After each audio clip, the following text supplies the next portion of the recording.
राज्य में महिलाओं के सक्षमीकरण, उन्हें आर्थिक आधार देने के लिए महाराष्ट्र सरकार द्वारा शुरू की गई मुख्यमंत्री मेरी लाडली बहना योजना के तहत पूरे राज्य में गोंदिया जिला प्रथम श्रेणी में है। इस योजना में महिलाओं को सरकार द्वारा प्रति माह 1500 रुपए सीधे बैंक खातों में दिया जाएगा।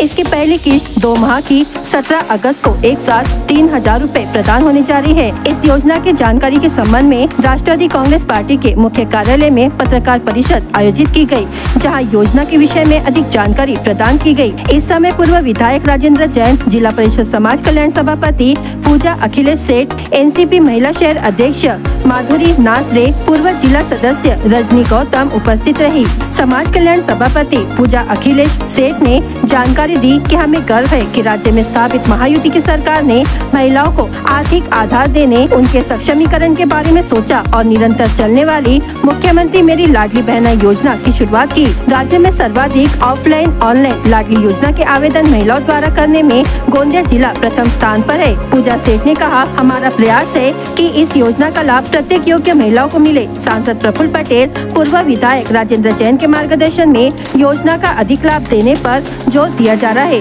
गोंदिया शहर में योजना लाभार्थी महिलाओं की कम संख्या को देखते हुए शहर के प्रत्येक हिस्से में राष्ट्रवादी कांग्रेस पार्टी कार्यकर्ताओं द्वारा आगामी 15 अगस्त से 25 अगस्त तक 10 दिवसीय जन जागृति अभियान चलाया जाएगा। कार्यकर्ता आवेदन फॉर्म के साथ जन जागृति करेंगे। कैंप के रूप में ऑनलाइन ऑफलाइन फॉर्म भरे जाएंगे। इस पर हमारी 25 सदस्यों की टीम निगरानी के रूप में कार्य करेगी। पूजा सेठ ने कहा, महिलाएं बिल्कुल भी संकोच ना करें। हमारा प्रयास है कि प्रत्येक महिला को इस योजना का लाभ मिले। जिन लोगों ने 14 अगस्त तक ऑनलाइन ऑफलाइन फॉर्म भरे हैं एवं उनके आवेदन मंजूर हुए हैं, उन्हें 17 अगस्त को 2 माह का आर्थिक आधार 3000 रुपए उनके बैंक खातों में दिया जाएगा। राष्ट्रवादी काँग्रेसच्या माध्यमातून आता पूर्ण गोंदिया तालुक्यात 82,700 फॉर्म आलेले आहेत। 80,000 फॉर्म व्हॅलिड आहे आणि पूर्ण जिल्ह्यात 9 तारखेपर्यंत 2,88,000 फॉर्म आलेले आहेत आणि आता आकडा प्रत्येक दिवस वाढत आहे आणि गोंदिया तालुक्यात जे 1100-1200 कमी आहे त्यांच्यामध्ये काही त्रुटीची पूर्तता नाही। हे त्रुटी लवकरात लवकर पूर्ण करून कोणतीही अर्ज नामंजूर नाही झाली पाहिजे म्हणून ते शासकीय सदस्य म्हणून आमचे 2 सदस्य आहेत, ते पण त्याच्यावर लक्ष घालतील आणि गोंदिया शहराचा जे प्रश्न आहे आणि गोंदिया जिल्ह्याचा जे प्रश्न आहे त्याच्यात आम्ही आजच आमचे मोरगाव अर्जुनीचे आमदारशी बोललो की लाडली बहीण योजनेसाठी पूर्ण आपली यंत्रणा कामावर लागली पाहिजे।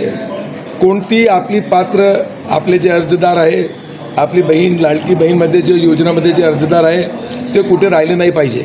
अशा पद्धतीने चांगल्या पद्धतीने ही योजना जे महायुती शासनाने दिली आहे यासाठी राज्याचे उपमुख्यमंत्री माननीय अजितदादा पवार आणि आमचे नेते खासदार प्रफुल्ल पटेल साहेब यांनी आम्हाला एक निर्देश पण दिलेला आहे की या योजनेचा लाभ सर्व जास्तीत जास्त जे पात्र लाभार्थी आहेत त्यांना मिळाला पाहिजे। ग्रामीण इलाके आहे जे आहे त्या त्रुट्या कशा भरून काढणार अर्जाच्या लहान त्रुटी आहे ते म्हणजे ज्या पद्धतीची त्रुटी आहे ते नक्कीच पूर्ण होऊन जाईल याच्यात मला त्रास वाटत नाही।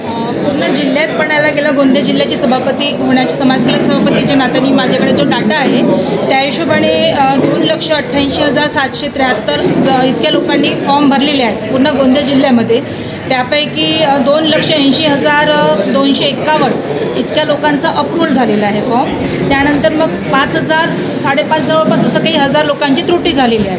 तर त्या त्रुटीसाठी पण आमची शासकीय समिती त्याच्यावर कार्य करत आहे आणि सभापतीच्या नात्याने आणि राष्ट्रवादी पक्षाच्या पण आमचे जे कार्यकर्ते माझ्यासोबत आणि मी सुद्धा जिल्हा स्तरावर 1-2 अशी फेरी लावते ज्या ज्या जागी आम्ही लोकांनी राष्ट्रवादीच्या वतीने सेंटर केलेले आहेत की कुठल्याही महिलाला लाभ देण्यासाठी कुठे चुकता नाही झालं पाहिजे याकरता आम्ही जे कार्य करतो।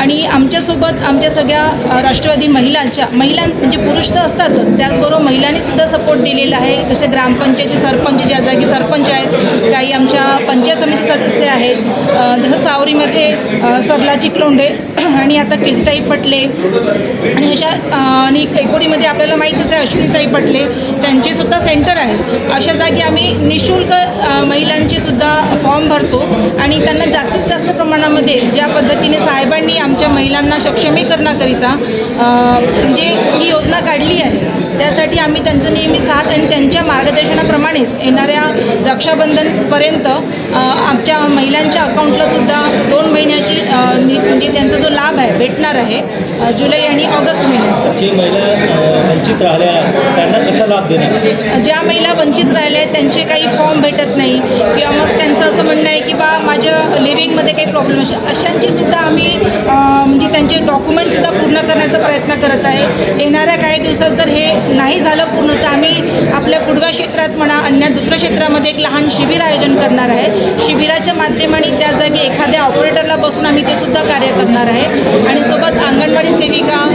आशा वर्कर्स यांच्यासुद्धा माध्यमाने आम्ही हे काम करत आहोत आणि यांच्याकडून आम्ही ऑफलाईन फॉर्म जमा करत आहे. ऑफलाईन फॉर्म जमा झाल्यानंतर सुद्धा की त्यांना कुठे ना कुठे त्रास नको आणि ज्यावेळेस डाटा म्हणजे ज्या सर्व्हर स्टार्ट होईल त्यावेळेसला सुद्धा आम्ही त्यांना तुरंत बोलवून स्क्रीन त्यांचे फोटो घेऊन आणि त्यांचे फॉर्म आमच्याकडे डॉक्युमेंट्स उपलब्ध राहतील तर आम्ही तुरंत ते कामं करायला सुरुवात करू. किती अर्ज रद्द झालेले आहेत त्यांच्यासाठी अर्ज रद्द झाले त्यांसाठी काय पाठपुरावा करणार? रद्द काही लोकांचे लिव्हिंगचा प्रॉब्लेम असेल, काही लोकांचे रहिवासी दाखला किंवा मग काही आधार कार्ड त्यांचे नावं अपडेट नसतील अशा काही त्रुट्या आहेत तर त्या त्रुट्यांची संख्या किती आहे? संख्या जवळपास जसं ग्रामीण म्हणायला गेलं तर 3-3.5 हजार असे जवळपास पेशंट म्हणजे आपल्याकडे सध्या आता एक त्याचा म्हणजे परफेक्ट म्हणजे हे नाही आहे नंबर नाही आपल्याकडे किंवा त्यांचं एकूण पण त्यांच्या 3-3.5 हजाराच्या जवळपास आम्ही सांगू शकतो त्या माध्यमातून.